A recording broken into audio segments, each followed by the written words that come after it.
Hello, everybody. We are back for part 2 of episode 29 with David Andreozzi from Andreozzi Architects. Waiting. Oh, and we're back. Look at this. Okay. Is that better? Yeah. Good.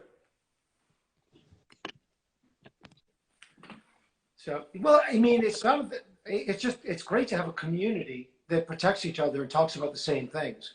I'm sure it's refreshing for everybody on the call to hear that not all architects and not all builders are like maybe the majority of your experiences, which I think is what you're trying to educate people to do, is to think outside the box and say, how can you get to this other client? And that's the question. I mean, I have the same question as myself, and I think we talked about that last time. How do I shift and adjust and get the client that I want? And I've been lucky. I mean, in my life, which has been clients that have been oriented towards the art and architecture have been drawn to me, and ones that isn't important, looking for more of a draftsman, I lose those jobs, and it hurts when you lose any jobs. But the reality is that it's the former, the ones that appreciate a little bit of art and quality and are willing to be open-minded. Those are the ones that are going to allow you to do the special things. Maybe a custom stained glass window, maybe a custom stairway, bring in a custom light maker or a custom, literally a custom artist to do a ceiling, and all of that. That's those clients, and those clients exist. But I mean, they exist a lot less in this area than they exist in Boston, and they exist a lot less in Boston than they do in New York. And that's just the reality of philanthropy and money and where it all is.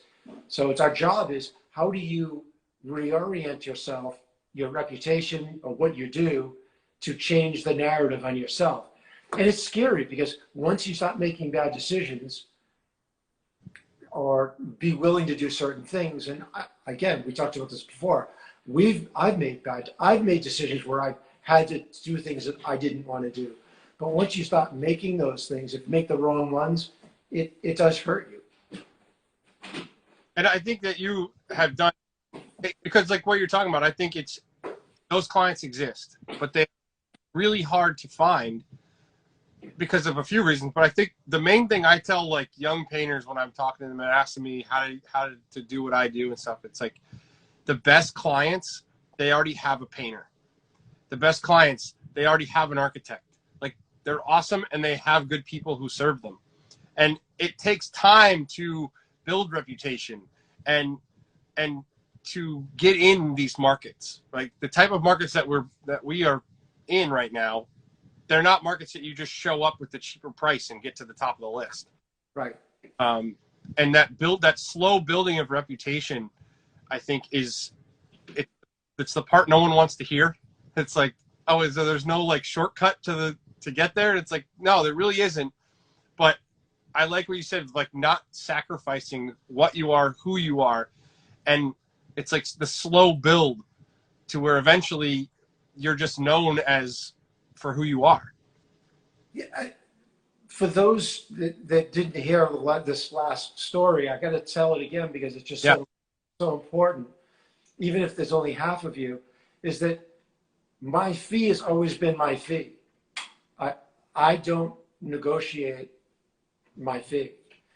And it's a problem because if somebody looks at you and you say, you know, I want you, but you got to drop a point, and the job is yours. My argument back to them is, you found me because of my website and my reputation. All of the people on my website I charge the exact same percentage. So why would I charge you less? Like a new client, screw the old client. So it's counterintuitive, right? So I think that has been the one thing that I've tried to stay with, even though my fee structure has adjusted slightly over the years, very little, but but it won't adjust client to client or job to job. So I think those are the things where you can look at a client in the eye and go, this is, you know, this, it is what it is. I think it puts them in an unusual situation. I had a huge, I mean, this has happened a couple times, so I'm thinking of one in particular, a massive shingle style house about 15 years ago. And the client came in and he goes, I had already done a massive renovation for him, so he already loved me. And he and his wife said, listen, he goes, you just got, you already did a project for me. He goes, you gotta just, you gotta give me something. I gotta ask. And I said the same thing. And I go, that's what I charged you before. So I charged every client the last 10 years. And he goes, I just had to ask. Thank you. And walked out the door. And then the experience I've had is when you say you do move it a point, right? Well, then the whole project, the guy's thinking, well, could he have moved it 2 points? Like, exactly. And so, and then it's like, well, then it's the whole, well, then then we can negotiate at the end. And again, so that's sort of the opposite of how I've gone into these things and said, which again, it's something to really think about for somebody that's young. I go into every client and say, I want your money, but your money is second to your recommendation at the end of the job. I want your friends. And the only way I'm going to get your friends is that you're going to love me at the end, and we're going to be friends. And I'm going to be able to call you any day and come over with a client, and you're going to want to bring my future client that I'm interviewing through your house. And that's how I look at every single job like that. It's not about the money, it's about the reputation. And when people hear that, and that just over and over again, now listen, if somebody's like, listen, if 2 coats of paint is 2 coats of paint, like, then again, it is what it is. You're not gonna start to find that other client. Yeah. I will go. People ask me a lot and I want to get to how you got to the point where you were able to start to charge what you did and do what you wanted to do. But I will say that that's where I believe, especially for companies like myself and probably yours too, staying small in the beginning gives you a better chance of being able to negotiate from a point of here's I have a little bit of leverage where, like, I don't need to win every job.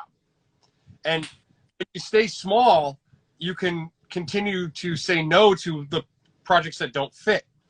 I see a lot of painters who grow too fast and they never get to focus on quality because they need to keep the guys going and they need every job, and they can't say no to clients, and they can't charge what they cost to do the good work. And it's like this snowball effect of, like, the degradation of quality because they didn't stay small and have the ability to say, no, my price is my price. And it's because we do what we do, and you want us because we do what we do. And I agree with that 100%. But the other side of that, the reality is that these are your family.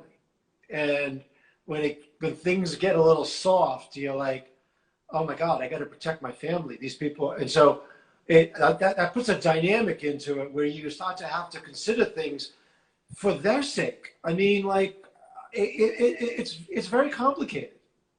It is. What was your trajectory, your career trajectory to when you started off on your own? Like, how did you get those first jobs, and how were you able to navigate that to the point where you were able to sort of say, this is what we do, this is what we're known for, and this is what we charge? So to be clear, I'm not some prima donna that has so much work that I can say no to things. I mean, there's ups and downs, and, like, it's scary. That's part of being a business owner. I mean, I'm looking and talking to people at the end of the year right now that can see things getting soft after whatever happens with the election. And there's just an unknown there. So it's not like I'm sitting here telling you, I got 2 years worth of work. Hey, pal, and if you don't want to do it my way, then get out. That's just not the way it is at all. So everyone does count. But so you originally I started out and um, I had a rare opportunity. I was working for a firm. I started out at RISD. I graduated RISD. Then I left there and I was working with Chopin and Wharton in Greenwich, Connecticut when they had just started out. And I was there for about 3 years and had an opportunity to design. My father's a contractor.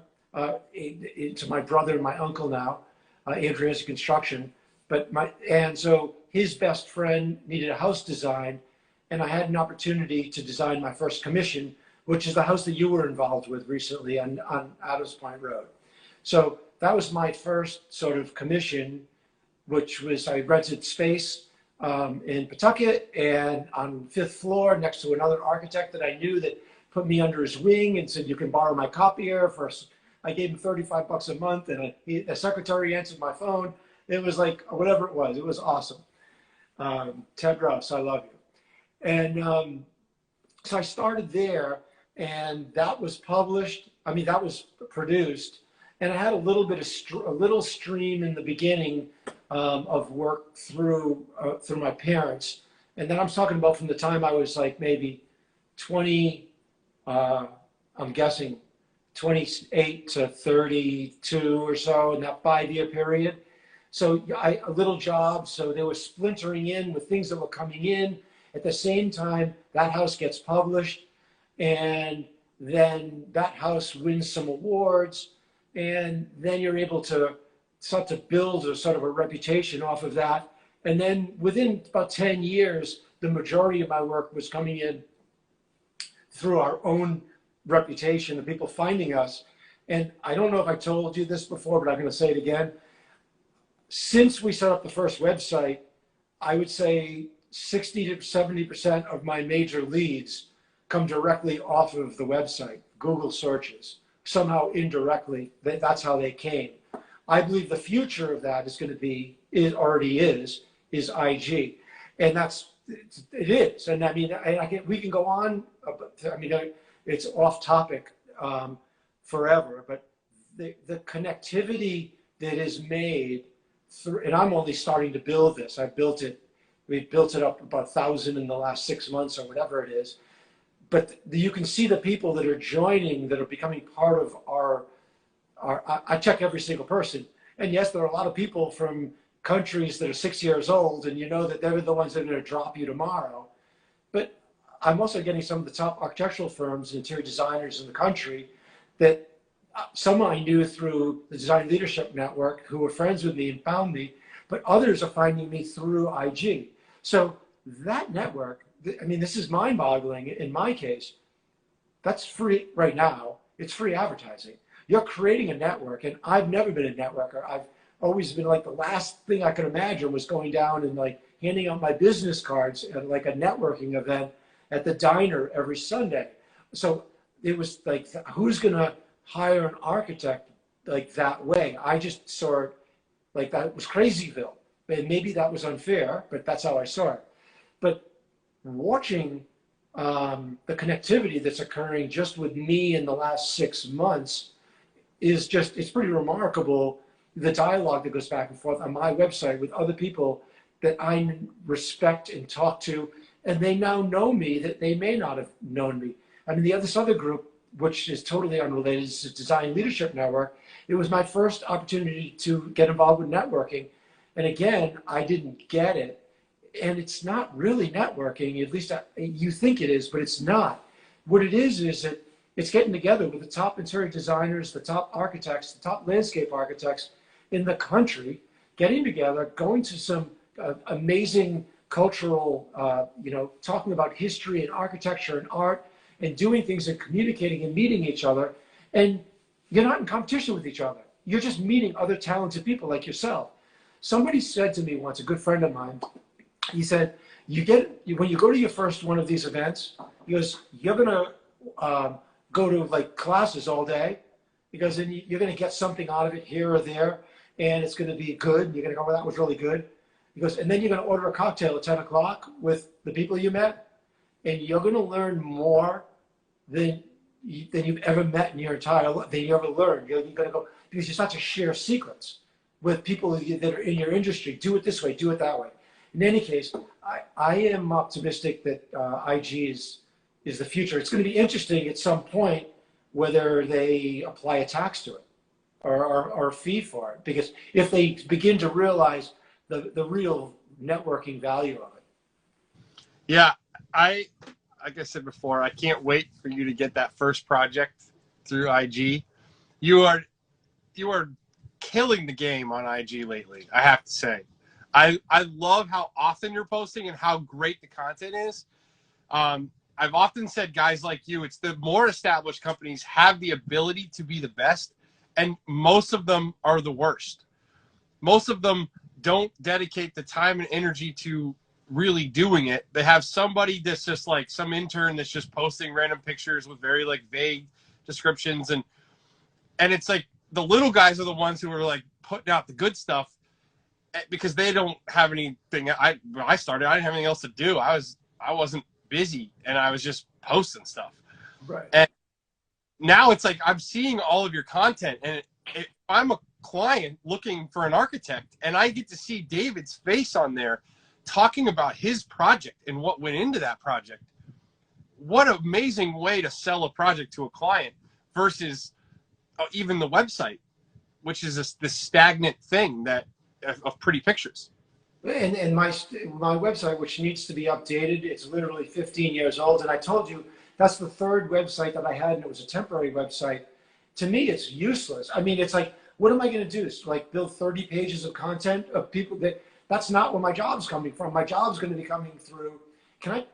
In my world, and I have to tell you, this is probably a bigger killer. This would be a bigger killer for you than it would be for me.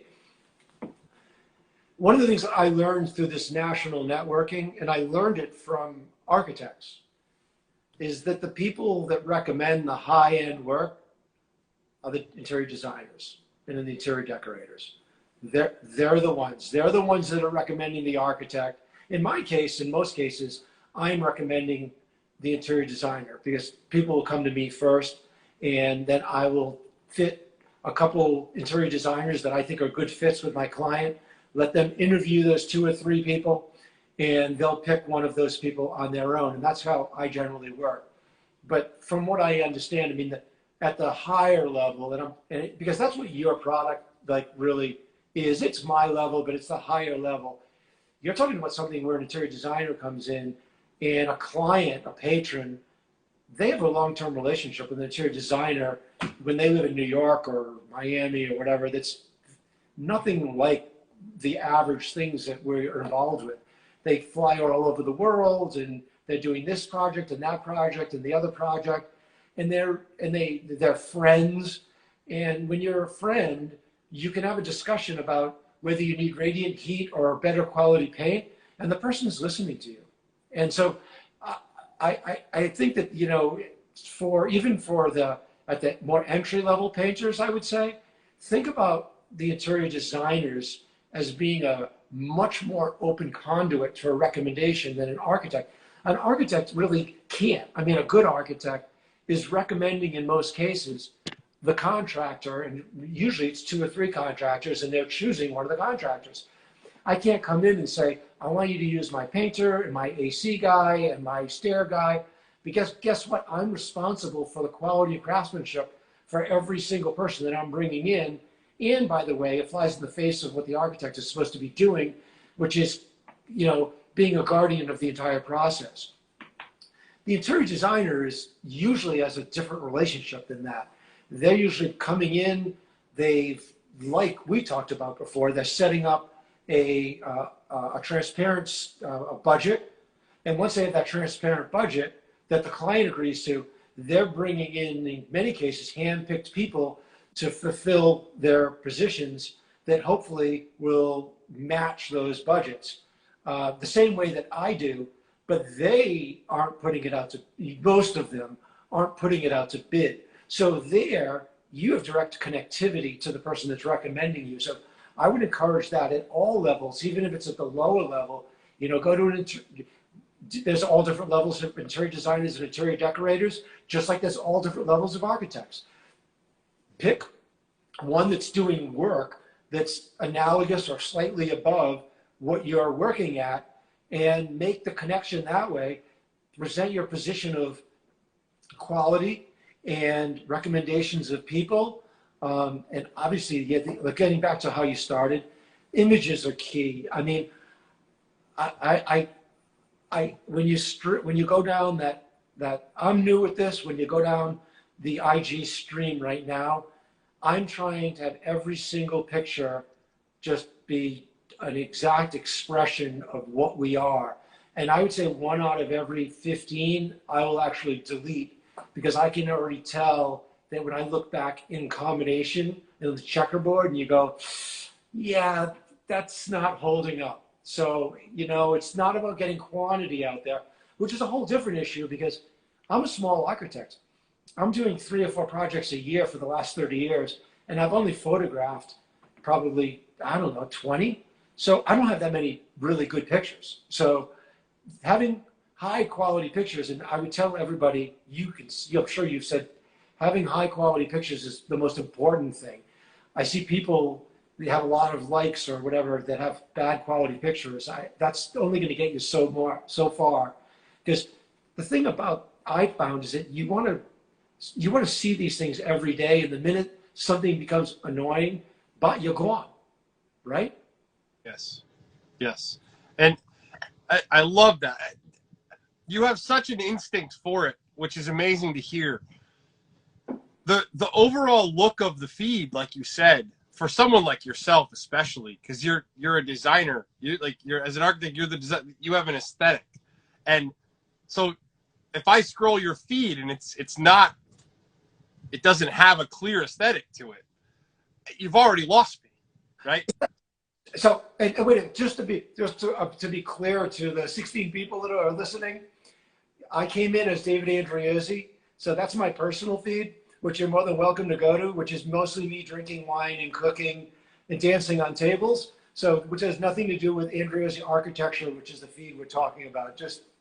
So it doesn't seem confusing. Yes. It's important. It's important to have, and you go to some of these things and you see. I don't know. I'd be careful what I say. That's what I'm trying to brand that represents what we do. And that's why the investment in calling Aaron Usher and having him come document your project is the best marketing dollars you'll ever spend. Aaron Usher is a complete stud. And, it was very difficult, like in the very beginning when we started out, to spend the money on professional photography. Back then, it was almost the same cost as it is now, because, he was doing twice as much work as he's even doing now. But so you looked at that as a young 27, 28, 32-year-old and go, oh my God, like $1,500 a day back then, or whatever it was. And all of the other big architecture firms were doing it. But as a young couple, my wife and I with 2 little kids were going, oh my God. So we started to do it, a little bit here and a little bit there. But to think about the pictures that we missed going backwards, it's the best investment in the world. When he goes out for one single day, or in some cases, maybe he has to go for half a day. This is Aaron Usher or any of the top photographers, but I have a 30-year relationship with Aaron. It's Cheryl, me, and him. Basically, we go crazy around a house, and we could be there for 2 or 3 days. Cheryl's my wife and business partner. And so when he's done, and because I'm actually there, it's not go shoot the house. Yes. It's like sitting there, how about this? How about that? Let me hold this. Let me grab the cat. Like all of these things are such a personal thing. And there's a level of artisanship that we get it out of those photographs that you can't get out of you taking it alone or him taking it alone. It's doing it together. Yes. We use him for all of our final photos now, but it took me a long time to be able to stomach, like you said, especially for my projects, that might be 10% of the cost of the project on our smaller projects, right? Right. But at the end of the day, that's where I want to spend my marketing dollars, is documenting what we created. in a way that you and I can't take a camera and document it. Well, I mean, as a young person like yourself, you were in that, you're right now in that stage where I wasn't photographing enough. Okay. So, and a lot of those houses that, and I can think of a handful of them where there's custom stained glass in there that I don't have any photographs of to this day. So short of me knocking on the door in the East Side in Cranston, where I know there are two major pieces of stained glass there, and say, can I come in and photograph it? I have no documentation of these pieces of work. So from in your standpoint, most of your things, unless you're going ultra modern that can get dated, but which you still should shoot, but like most of the stuff that I'm seeing is on the traditional side. That stuff's timeless. You're going to have, once you have a good quality picture, you're going to use that until you retire. Yeah. Yeah.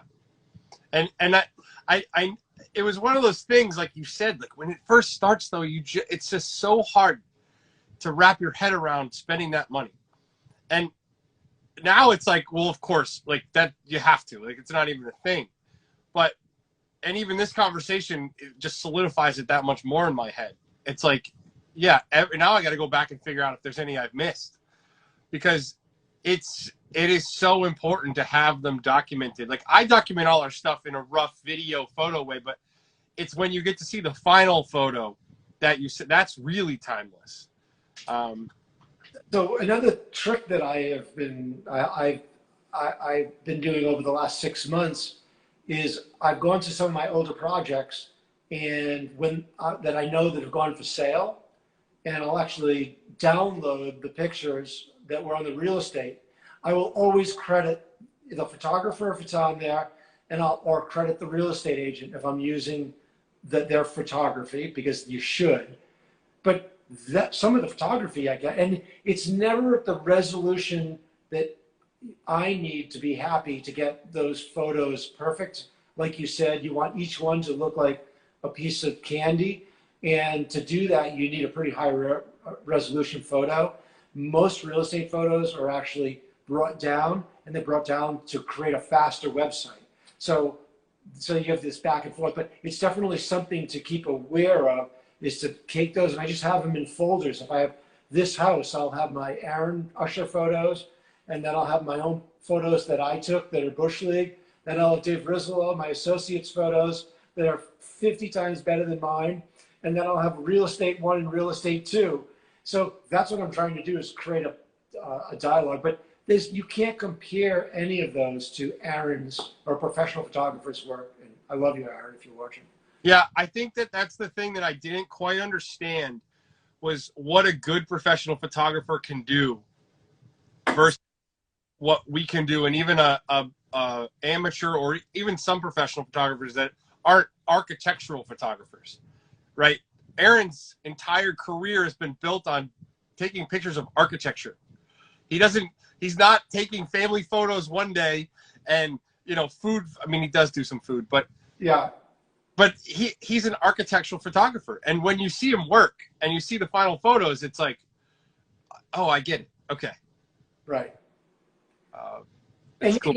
People, when they don't really think about the best way to think about the difference between an inexpensive interior photo and a good one is you want this beautiful room and it's on the water, right? And the only way to get a good picture of a beautiful room on the water is to take it 2 times at 2 different speeds and then combine the 2 photos together.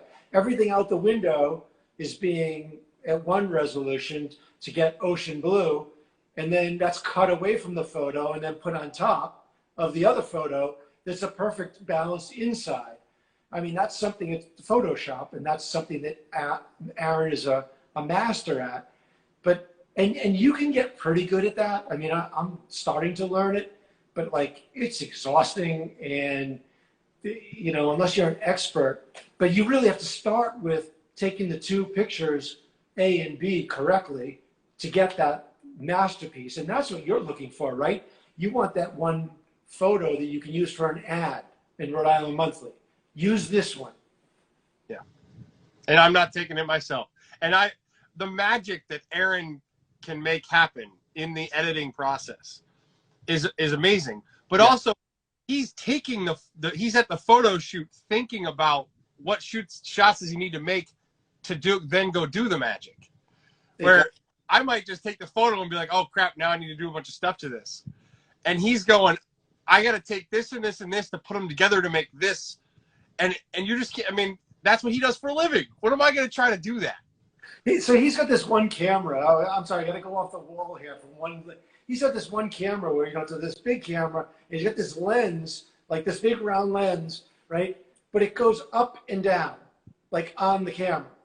And I'm like, what is that? He goes, oh, check this out. He goes, this is how I splice tall photos together.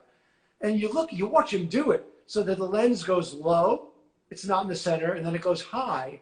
And he's taking a picture of an extra tall space instead of rotating the picture up and down. The guy's good. He is. And he's a lot of fun to hang out with too. Oh, tell me about it. We spent one night waiting for there's one shot on my site of a project that I did in the island of Abaco.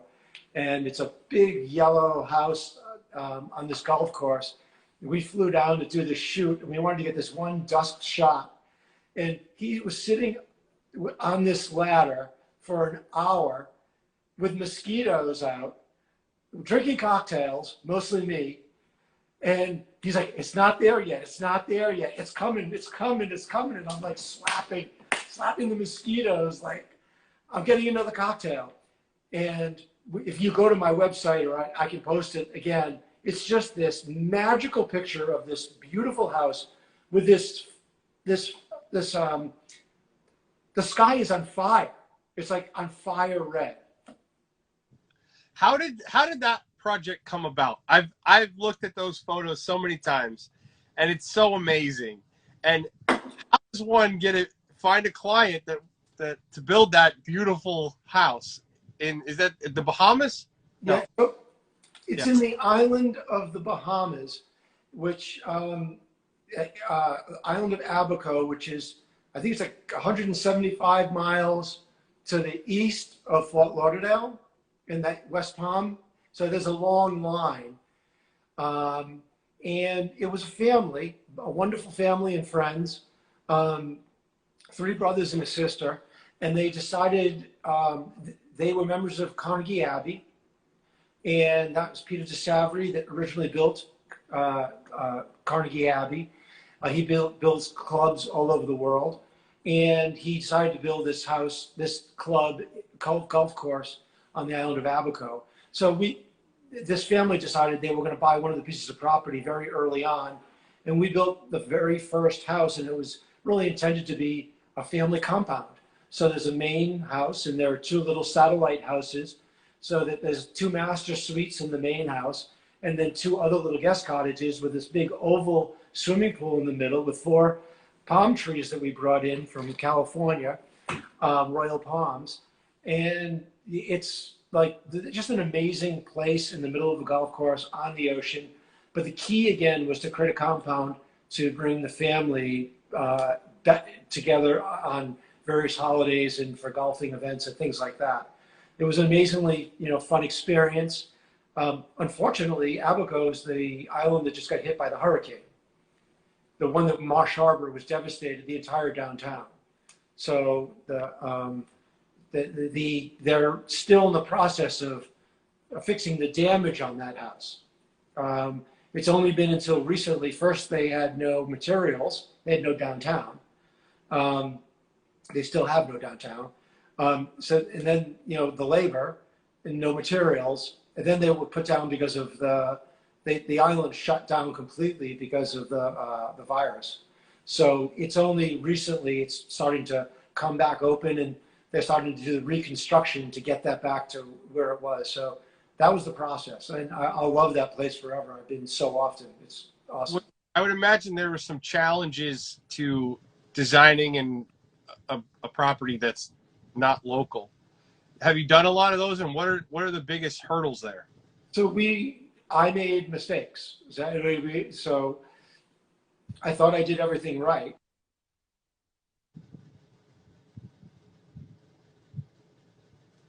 This is going to work on the low battery mode. Let me see.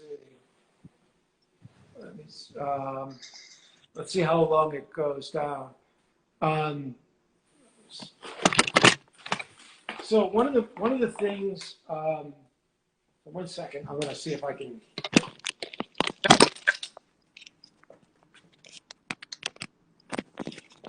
This is where all the viewers get the inside look in our behind the scenes with live. It's not polished. Okay, we'll try it now.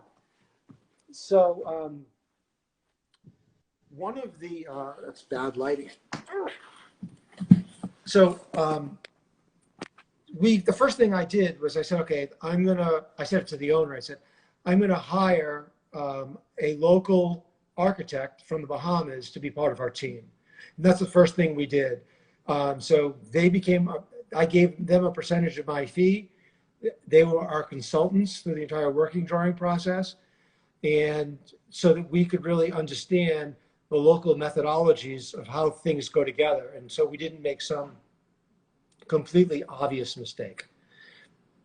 The second thing we did was we hired one of the larger contractors in Nassau to build the project. So that was all well and good, but the reality of building in the Bahamas is really difficult. I mean, the labor force is not the same labor force that can build the level of craftsmanship that we do. It just can't. I mean, unless you yourself, if you were to paint that, we ended up bringing a painter from Rhode Island to finish paint the entire inside of the house. That was the situation we were in. George Martel built the stairway there. We had an HVAC consultant, Walter from AirTech. He was going back and forth regularly, overseeing the AC there. I mean, I know this sounds crazy, but like the technology level just wasn't there. I made the analogy later on that it was like me trying to have an America's Cup boat made on the island of the Bahamas, and they have no sail industry, so sailboat building industry. So, I mean, if I were to look at it, if I were to do it again, I definitely would think about using less complicated of my standard detailing. Yeah. But yeah, it was, they also have a rule in the Bahamas where, you have to be a Bahamian to work there. So that made it a little bit difficult too. So anybody or any consultant, also the entire AV system was put in by Jeff Mitchell. And so he was flying back and forth in his crew at the time with RS Audio, but he's on his own now. And I mean, it was complicated. And then on top of that, you had dirty power that was blowing up electricity left and right. You had concrete blocks that were bad. You had, anyway, it was a nightmare. All we see is the pretty pictures though now. Like it was all easy. So next time you're with Aaron, I feel like we're talking about personal, we should be talking about paint again. Next time you're with Aaron, ask him about the plane ride that we took to take those pictures. It was with he and Courtney Taylor. Taylor Interiors did an amazing job on the inside. So the three of us went to take the pictures, and we went there for, I think, 3 days. So we took a little puddle jumper from Fort Lauderdale intending to go to Marsh Harbor. And so as we took off the runway in Fort Lauderdale, we got about 60 feet in the air, and the guy dive bombed back down to the tarmac because the top lid of the where all our suitcases was flapping back and forth. So we all watched as we dived back to the tarmac, and then we're only about 150 feet away from the end of the runway at Fort Lauderdale, and he put the brakes on. We ran right off the highway, the runway, onto the grass. And now we're looking at a big concrete barrier getting closer and closer and closer. And at the last minute, he turned left, and the plane started to tilt to the right. And we're like, gasoline, gasoline, gasoline. And it bounced back. And the Oh first my! and the first thing we heard was up front there was a family, and the young kid goes, "Are we going to be able to get back on the runway and leave?" And as we looked back on the runway, there was a team of 50 police officers and fire trucks. I mean, the minute you leave a runway, it becomes like a reportable incident.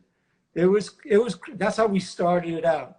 So it was crazy. Courtney a lot? What? Have you worked with Courtney a lot? Oh yeah, over the years. Yeah, tremendous. We worked more recently. Yeah, I mean, I probably worked with her and her mother on, I don't know, 15 to 20 projects. Wow. I've been trying to get in with them for a long time. And we're doing one small little, we're putting some metal on a vanity for them. And I'm hoping that I can turn it into more work. I'd love to get there. I'd like to get more work from them too. Courtney. Courtney, if you're listening. No, I love them. I love them both. I love the team. They do amazing work. It's the thing I like about it. It's usually responsive to the owners, and less about looking for some award, which is kind of how most of my work is. Yeah, totally. I will see if this one goes well, and hopefully we'll be doing more of their. Because I've seen some of their work, and it's unbelievable. Well, ask her about the plane ride, because she had a tough time actually getting back on a plane to get there. That will be the first thing, if and when I ever meet her in person. That will be the first thing I ask her about. Great. I might see if I can get her to come on this show, which would be awesome. Fantastic. That's now that you say that, I got to reach out to more designers. It's on that point you were talking about with the designers. I had another designer on here, and she was saying she made a point that I hadn't fully registered.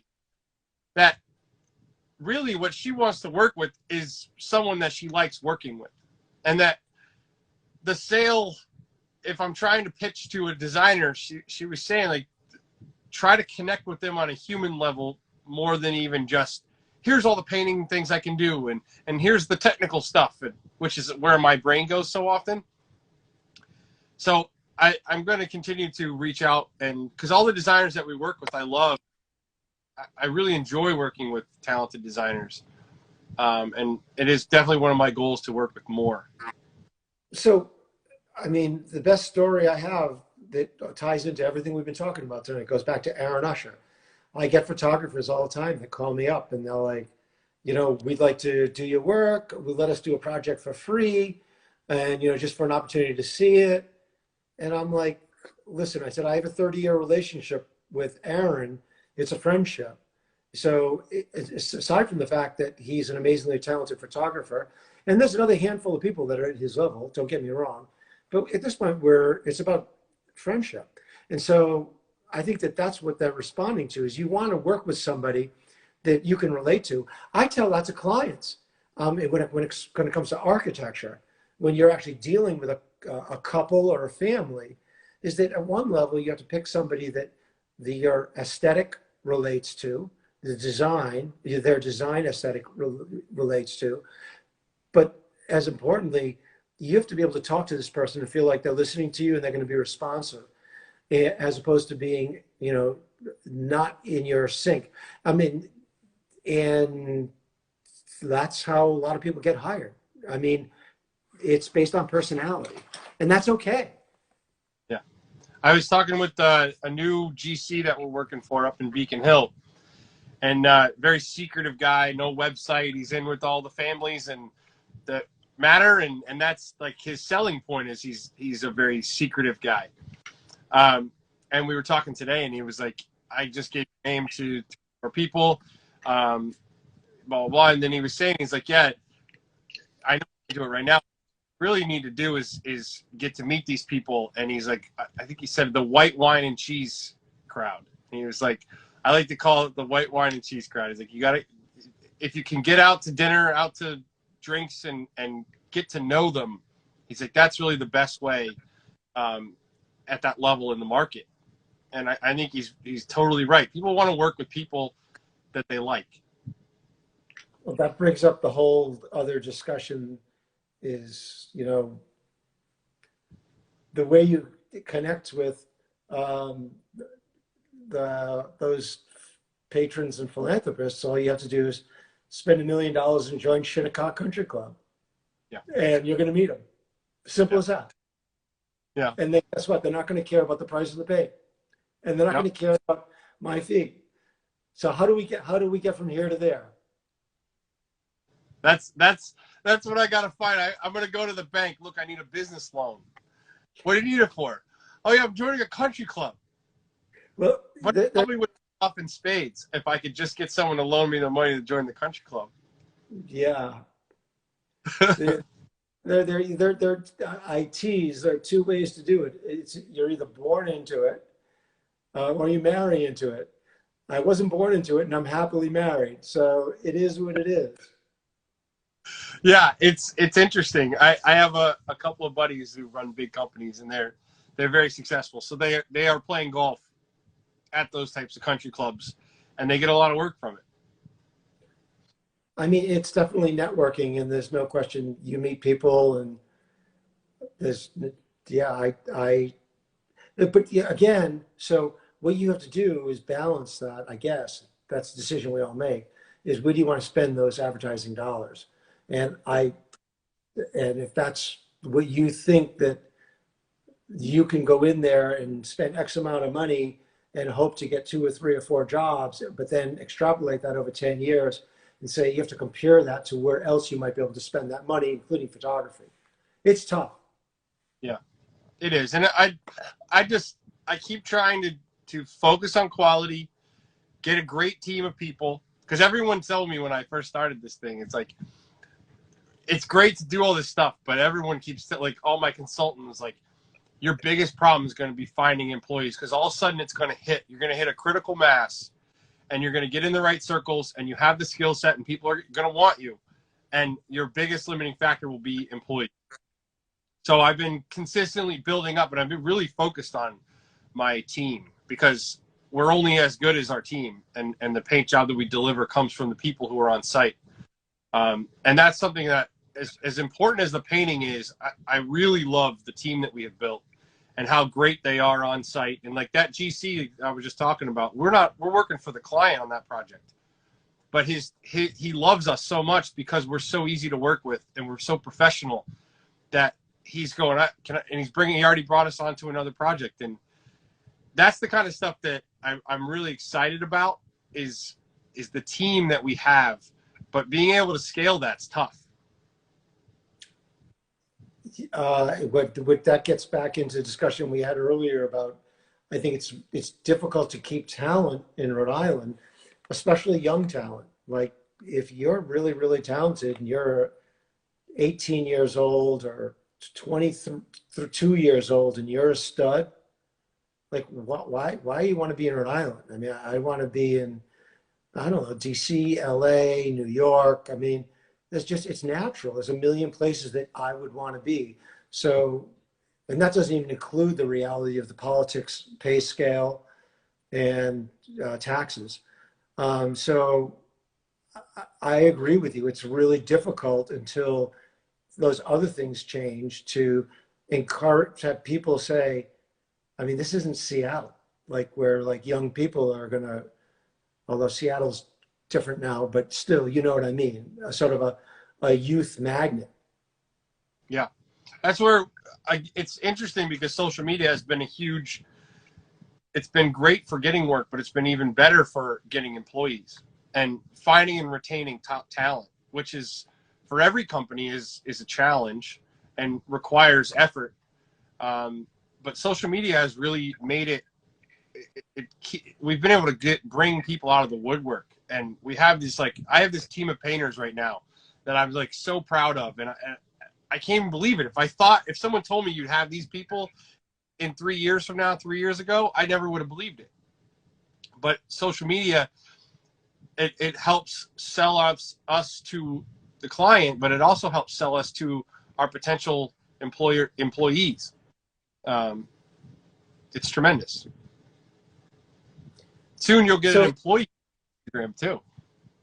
There you go. So I just saw a comment go by teasingly, BS your way to the top. And I think that, I think it's great. And I think that you have to have confidence and know how to talk and, be overly confident. And you can't get nervous and show that in your eyes. I get that. But I will tell you that I find one of the most amazing qualities is to be the first one to say, this was my fault. I don't know that. I tell that to all my employees. I don't know that. I'll get the information. And within 1 hour or 2 hours, they have the correct information. And then the client knows, oh, wow, now I know that there's a whole different level there. So yeah, so it's going to be 50% BS and 50% transparency. Yeah. And there's such a powerful thing to saying, I don't know, but I will find out. I say it all the time. And, but I have a network. I have a network of people. I know the person to call to solve this problem, right? Which is better than, I know everything all the time. You don't know everything. I mean, I'm constantly, that's the whole beauty of great teamwork. Great projects come from great teams, and great teams have a lot of different people that are giving you advice. So this big, beautiful project in Jamestown, can you tell us about a little more? What is the name of the circle window again? That's the circle that sees out like a moon window or something? Well, it's not a window. The moon gate, the opening that's the back door that connects from the front yard to the backyard. Yeah, they call it a moon gate. Moon gate. I heard you say it the other day, and I was like, that's so cool. Yeah. And you'll see them a lot in beautiful landscapes. There's one up in Newport, 10 Mile Drive. It's just along the side of the road, and it's just all stone. It's just the stone comes off the wall, makes the moon gate, and comes back down. I think you might even be able to walk over it. So yeah, that's a lot of fun. Yeah, that project, so cool. Yeah, so that project hopefully is going to be done in by the end of the year. So it's been a huge team of unbelievably talented people. Parker Construction is building that. They have amazing subcontractors, amazingly responsive to us as architects. It's been really a pleasure to work with their firm.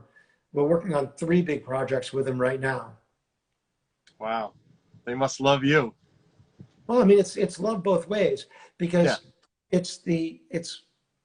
there are a lot of contractors that for whatever reason aren't good fits, and they have an amazing respect for the architect, and that's why it's going really, really well. And that's definitely not the case with all contractors. Yeah, I know a lot of Wizard says Moonbridge.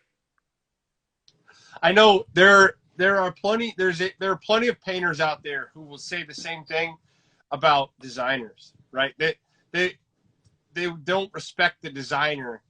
Like you're saying, there's plenty of GCs who don't respect the architect and see it as an adversarial thing. I've heard plenty of stories about painters who see the designer on a project as their adversary and being like a colleague and someone to work with. Well, that's because most architects are pompous asses, and they treat people like they're better than them. And that's not saying most. Let's just say 93%. Now, I mean, I'm sorry. The typical architect, goes to college, gets out, learns numbers, learns art, gets on the construction site, has never swung a hammer, doesn't really appreciates the art of it, but doesn't really appreciate the craftsmanship of it. Meaning that, like my Cheryl used to say, you're the happiest when you come home and I smell sawdust first. And that's true. I mean, and so that is what is in my inner soul, is that, I mean, I grew up dragging shit to the dumpsters, as a carpenter for years, running projects, being taught by immensely talented older carpenters and tradespeople. So when I show up to a job site, we're all equal. And so, but that's not the case. So I think that that's where that adversarial begins, is that the architect, number one, comes in and they don't like to be questioned because, you know, they want it their way. They also, yeah, they don't like to be told no. And they don't have the ability to communicate on a normal level with the contractor as a person. We have a minute and 35 seconds left. I get paranoid every time. I'm going to end this one. We can come back and just wrap up. Sure. Does that work? Sounds good.